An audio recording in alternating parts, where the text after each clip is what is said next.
I'm really good at creating something that I'm against. And I'm also good at, if you ever tell me something that I cannot do, I'm going to let you know that I'm doing it. Right. Somehow you're going to fucking know one way or another that I'm doing it.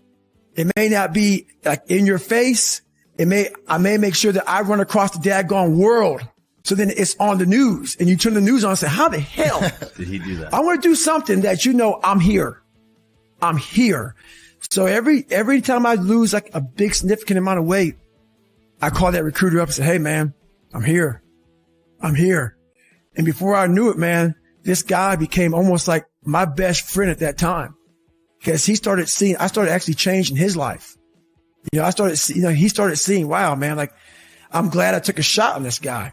Right. And not only did I lose weight, I had to go back and take the ASVAB test again. It's like a watered down SAT a couple more times just to get in the Navy SEAL. So it was a big process. So that 3 months was packed full of like failures, depression, even more. But what I found out in that whole 3 months, I lived a lifetime. In that 3 months, I started realizing if I can flip these insecurities upside down, if I can flip this fear, if I can flip all this shit that made me this depressed, insecure guy, if I can flip it and make it work for me versus against me, I started seeing the power in failure, the power in insecurity, the power in self-doubt. Because I looked at everybody. It may not be true, but that's how I looked at everybody as being way above me.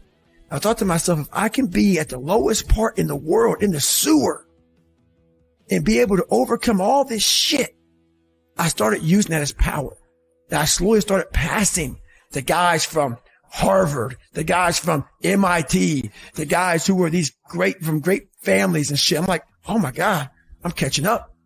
I had nothing. So I started flipping it and using it as power. Well, there's something that I invented a long time ago. And when you have nothing to draw from, I was able to find strength in every molecule of this earth. I'm able to be in a room with nothing, with no motivation, no inspiration, nothing, and find it. So what I did in those situations was I invented this thing called taking souls. When everybody's all fucked up and you're exhausted and you're weak and you're tired and you're looking around and everybody looks as bad as you or even worse, I'm like, you know what? I want to now make a statement. It's the perfect time to make a statement, to let you know where your life ends and mine begins. And so the statement there is, I muster up every bit of strength from their looks on their faces and how they feel, and how I'm going to now, from my childhood, where I came from, how I was the bottom of the barrel, I'm now amongst all these uncommon people. I'm now going to now make you feel like you're common.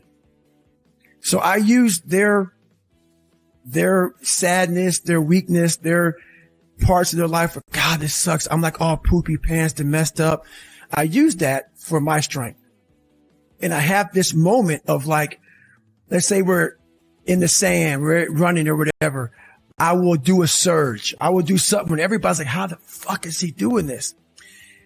And from that look on their face, that feeling of, God, man, this guy must be something special.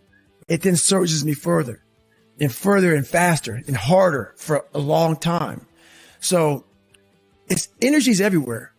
But the thing is, it's so loud that voice in your head of pain and suffering and discomfort and I don't want to do this is so loud that you're unable to really calm it down and say, okay, there's something here.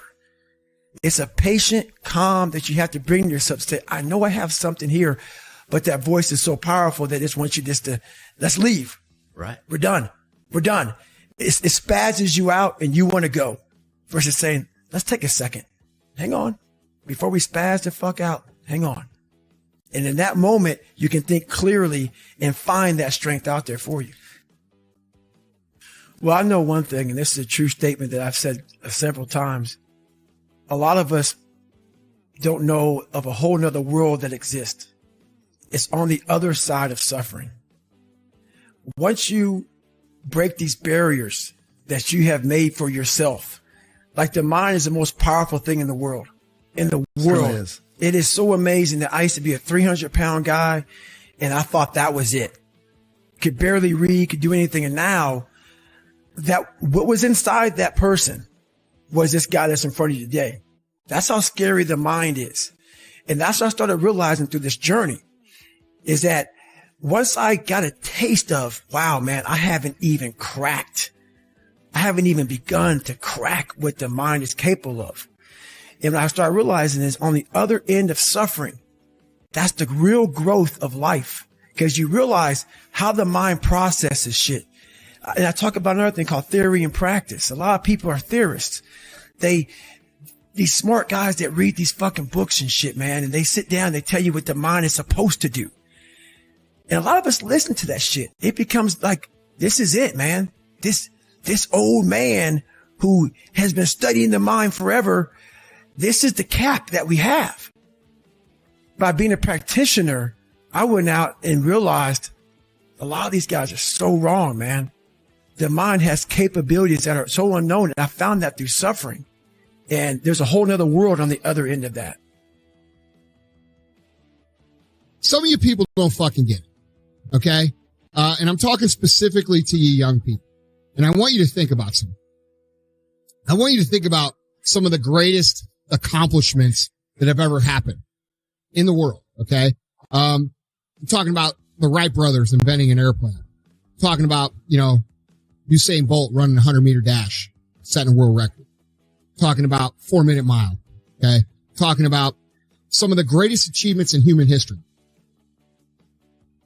Do you think that any of these people, any single one of them, got where they want to go or accomplish what it is they set out to accomplish by going half-ass, by going half-throttle? Okay, Lewis Hamilton isn't the Formula One champion because he goes around the motherfucking racetrack at half-throttle. Okay? The Buccaneers aren't the Super Bowl champions because they played the Super Bowl half-throttle. All right? But everywhere I look around, I see young people. When I say young people, normally I mean young in entrepreneurship. But right now I mean fucking young. I mean 16 to 25. Okay? If you guys don't wake the fuck up and understand what the world's really about, you're going to lose. And not only are you going to lose, your kids are going to lose. And their kids are going to lose. And their kids' are going to lose. Because you guys have been indoctrinated by the education system, by your parents, by your teachers, by social trends to believe that everything is just going to happen for you. Okay? And what I see now is a big group of our population who are young beating on this victim drum and trying to identify what victim group they belong to. And I'm going to tell you guys can beat on that drum as long and as loud as you want to. You can do it your whole life. And a lot of people do. And you will never win with them. Ever. So you have a question to ask yourself. Do you actually want a fulfilling good life? Or do you want to just beat this fucking drum your whole life? Because the people that you listen to in your school, your parents, the people on TV and the media, they're all telling you the same shit. Oh, take it easy on yourself. Oh, it's okay to get 17th place. Oh, everything matters. And you're special. Guys, you're not special. Fucking 17th place doesn't mean shit. It ain't ever going to mean shit. And if you think it means shit, that's what you're going to get. You're going to get shit your whole fucking life. Okay? And I'm so tired of seeing people who can't recognize the obvious of that you have a choice. You have a choice. Your choice is to either join this group over here of nobodies and nothings and celebrate nothing with them every fucking weekend and bitch and moan and cry about how everybody fucked you and society fucked you and your job fucked you and your upbringing fucked you and your race fucked you and the government fucked you, and you're going to fucking go over there and you're going to be fucking miserable. Or you can come over here and you can understand that the only thing noble about victimhood is overcoming it. You can understand that the only thing noble about your life is going to be what you show people is actually possible.